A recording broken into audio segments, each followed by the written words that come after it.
और मेरे बाबा के भक्तों, आप लोग कैसे हैं? उम्मीद करती हूँ बढ़िया होंगे, फर्स्ट क्लास होंगे, बाबा को याद कर रहे होंगे। यहाँ तो दिल्ली में ना एक्सट्रीम सर्दी है, बहुत कोल्ड हो रखा है। आपके यहाँ कैसा वेदर है ज़रूर बताइएगा। साउथ में तो नो डाउट इस समय बहुत ही अच्छा वाला वेदर है, पर दिल्ली तो एक्सट्रीम कोल्ड है बिल्कुल। और मुझे लगता है ना, अब ठंड जो है ना वो शिफ्ट हो गई है। पहले दिसंबर में होती थी, अब ये धीरे धीरे जनवरी और फरवरी में होती है। और ये बताइएगा कि आप में से कौन कौन जा रहा है कुंभ नहाने, क्योंकि इस बार का जो कुंभ है वो बहुत खास है। और अगर इस बार नहीं नहाए तो कहते हैं कि फिर इस जीवन में तो नहीं नहा पाओगे। क्या ही कर सकते हैं, क्योंकि देखिए जिसके घर में बूढ़े बुजुर्ग हैं उनके लिए तो जाना इम्पॉसिबल है, क्योंकि काफ़ी रश है वहाँ। जो मैंने सुना है कि बहुत ज़्यादा रश है। तो देख के जाइएगा, अगर जा रहे हैं सेफ्टी का पूरा ध्यान रखिएगा। वैसे तो अरेंजमेंट बहुत अच्छा है, और मैं तो खुद प्रयागराज से हूँ, मेरे पापा मम्मी वहीं पे रहते हैं। तो देख करके पूरी तैयारी के साथ जाइएगा। चल पाए तो ही जाइएगा, क्योंकि चलने का कह रहे हैं ना कि काफ़ी वहाँ पर चलना पड़े। और आज बाबा से जुड़ी ही एक बहुत इंटरेस्टिंग स्टोरी है, जो कि कुंभ से ही जुड़ी है। जो उनके भक्त के साथ उन्होंने देखा ये चमत्कार साक्षात, तो उन्होंने शेयर किया है। तो वही आज मैं आपको बताने वाली हूँ, क्योंकि कुंभ एक आस्था है, एक आस्था का प्रतीक है। और कहते हैं कि कुंभ में साक्षात देवता आकर के स्नान करते हैं, ऐसी मान्यता है।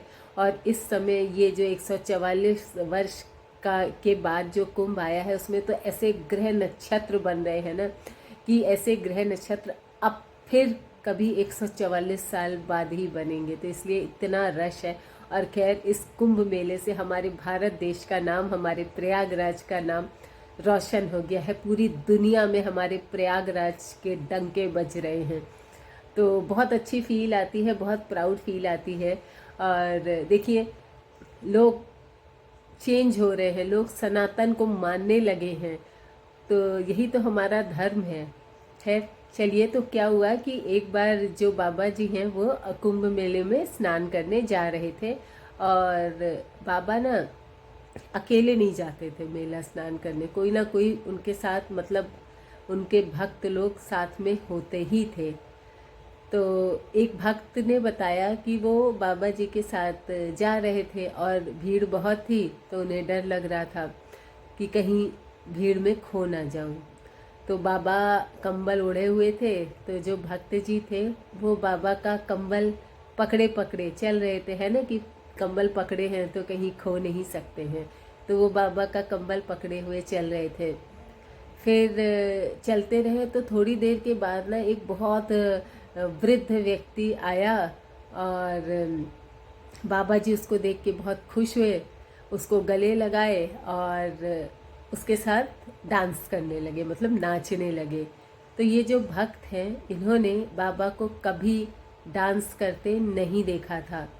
तो अब ये भी अचंभित थे कि बाबा, ऐसा कौन है जिसके साथ बाबा नृत्य कर रहे हैं, डांस कर रहे हैं, और बाबा उनके पैर भी छू रहे हैं। तो उनको समझ में नहीं आया, और ये प्रत्यक्ष है कि उन्होंने ये सब देखा।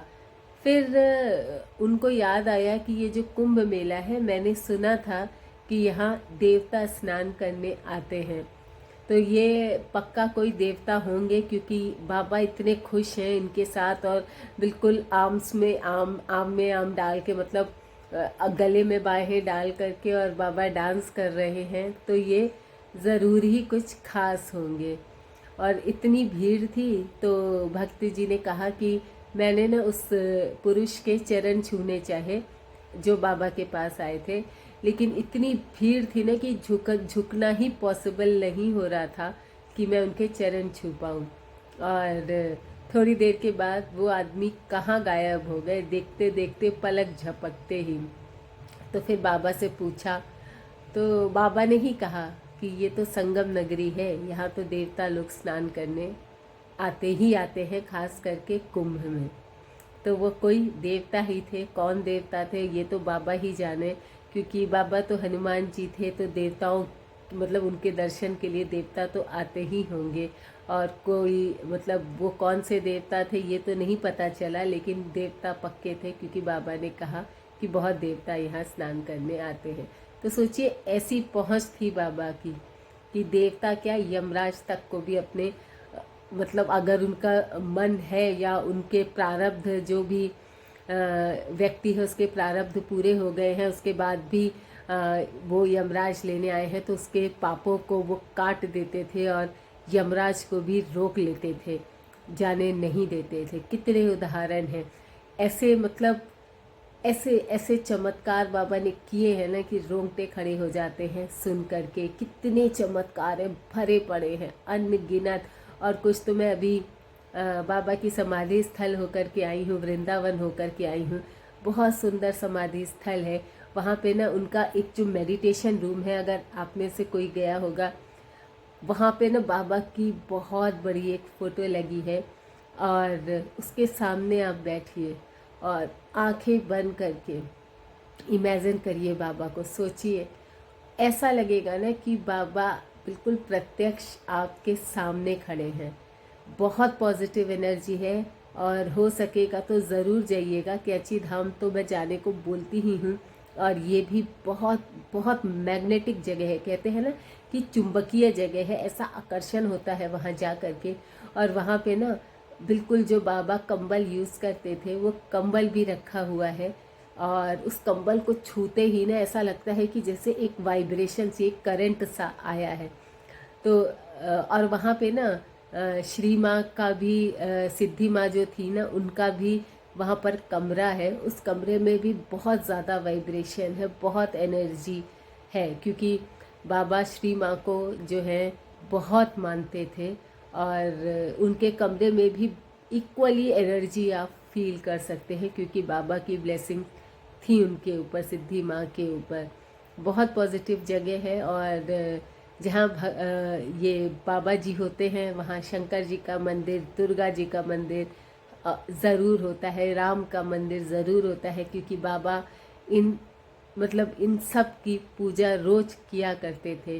और हर जगह पूरे जो वहाँ पे बातें लिखी हैं ना, जो जो उन्होंने किया लोगों के, मतलब उसमें से कुछ बातें वहाँ की वॉल पे लिखी हुई हैं, और उसको पढ़िएगा तो एक आगे के जीवन के लिए ना एक प्रेरणा मिलेगी। और जब भी वहाँ जाती हूँ ना कुछ ऐसा मिरेकल ज़रूर होता है कि जो एक मन में फील करा देता है कि कहीं वो बाबा तो नहीं थे।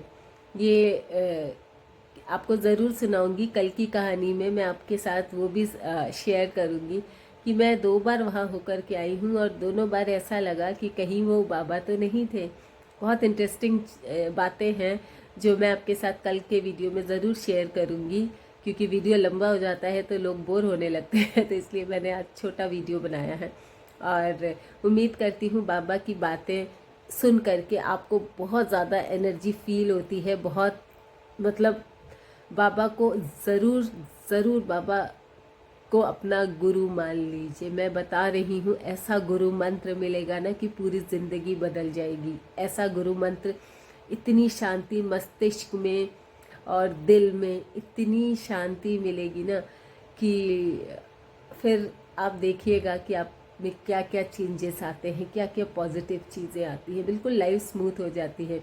और अगर आपने मेरी फ्रेंड का वीडियो नहीं देखा है जिससे मैंने शेयर किया था कि एक फ़ोटो लगा लो, कैसे उसकी पूरी ज़िंदगी बदल गई सिर्फ फ़ोटो लगाने मात्र से। तो जा कर के आप, अगर होगा तो मैं वैसे लिंक भी आपको डाल दूँगी, तो आप देखिएगा ज़रूर।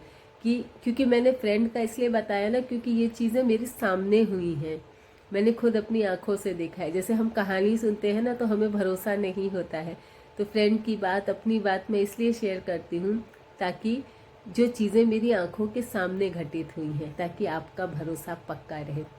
डगमगाने मत दीजिएगा भरोसा, हाथ थामे रहिएगा। कितनी भी कठिनाई आए, बाबा का हाथ मत छोड़िएगा। आई होप आज का वीडियो पसंद आया हो तो जय श्री राम ज़रूर लिखिएगा।